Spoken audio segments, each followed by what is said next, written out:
possibly the most successful female author in history, British children's novelist J.K. Rowling, who created the Harry Potter series, has found herself in the epicentre of the culture wars, or more specifically, the ludicrous hate speech laws brought into Scotland by the First Minister.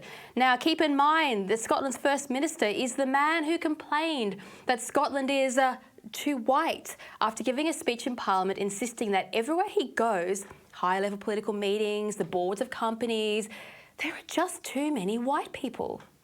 White. The Lord Justice Clerk, white. Every High Court judge, white. The Lord Advocate, white. The Solicitor General, white. The Chief Constable, white. Every Deputy Chief Constable, white. Every Assistant Chief Constable, white. The Head of the Law Society, white. The Head of the Faculty of Advocates, white. Every Prison Governor, white. And not just Justice. The Chief Medical Officer, white. The Chief Nursing Officer, white. The Chief Veterinary Officer, white. The Chief Social Work Advisor, white. Almost every trade union in this country headed by people who are white. In the Scottish Government, every Director General is white. Every chair of every public body is white. If you want to know what racism and hate speech looks like, that is it. And boy, was he punished for it by a furious Scottish public, whom he then accused of bullying. I mean, come on. It's Scotland. Of course it's white. I'm shocked the First Minister didn't complain about all the red hair, kilts and bagpipes. Does anyone go to Beijing and have a rant about there being too many Asians in the Communist Party? It's hard to believe that progressive politics is this idiotic, but here we are.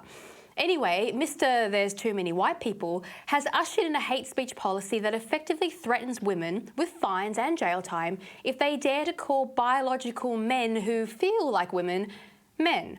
Scotland is trying to criminalise truthful statements and define them as hate when they hurt people's feelings.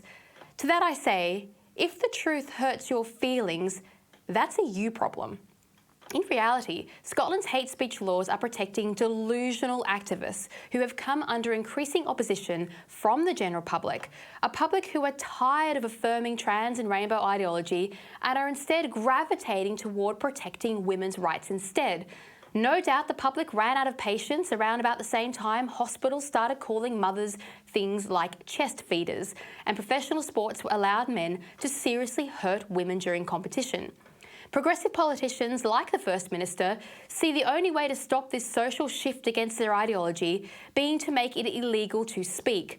Not only are they policing what people say in public, but what they write to each other in their private message apps. In particular, the law does not protect women as a group, but it does protect men who want to be women. J.K. Rowling is one of the few individuals alive with enough money and social clout to stand in open defiance of the hate speech laws. She taunted the government, tweeting, and I quote, "Scottish lawmakers seem to have placed higher value on the feelings of men performing their idea of femaleness, however misogynistically or opportunistically, over the rights and freedoms of actual women and girls. It is impossible to accurately describe or tackle the reality of violence and sexual violence committed against women and girls, or address the current assault on women's and girls' rights unless we are allowed to call a man a man.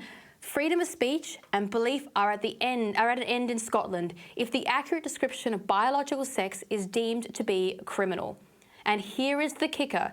J.K. Rowling added, "I'm currently out of the country, but if what I've written here qualifies as an offence under the terms of the new Act, I look forward to being arrested when I return to the birthplace of Scottish Enlightenment." End quote.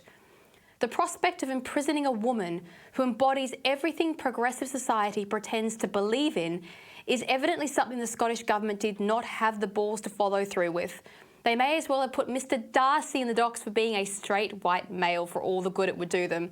The police have confirmed they will not be investigating J.K. Rowling for her comments online. Now, this is not only important for J.K. herself, but it sets a precedent. Anyone investigated after this point can now go to J.K. Rowling's statement as the example. And, as a bit of poetic justice, thousands of Scots have been lodging official complaints under the law directed against Scotland's First Minister, accusing him of violating his own law with his complaints about there being too many whites.